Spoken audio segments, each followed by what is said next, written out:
Pinocchio.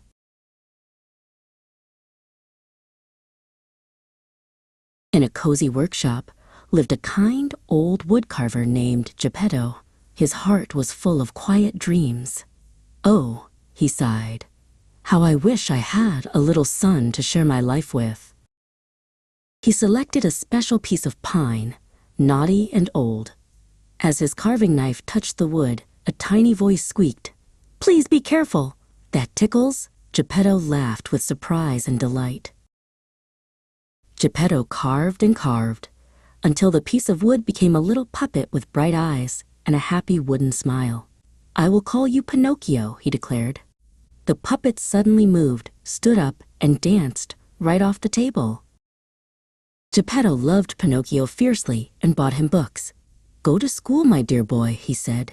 "Learn to be wise and good." But Pinocchio, eager for fun, skipped past the schoolhouse gate and ran off with a naughty group of rascals. When he finally came home, Geppetto asked, "Where have you been, Pinocchio?" The little puppet quickly invented a grand story about a magical show. Sniff, sniff. Suddenly, his nose began to grow, stretching and curving out into the room. "Oh dear," cried Pinocchio. Every time he told another fib, his nose grew longer and longer, until it was too long to fit through a doorway. He felt a prickle of shame, and his joy turned to sorrow. He realized how much he had hurt his father. Just as Pinocchio felt most alone, a gentle light appeared. It was the beautiful fairy Azura. "Honesty is the shortest path home, little one," she whispered. "Prove your heart is true, and I will help you find your father." Meanwhile, Geppetto had set out on a dangerous voyage, determined to find his lost son. His small boat was tossed by waves on the great blue sea, far from the safety of the shore. He faced strong winds and fierce storms.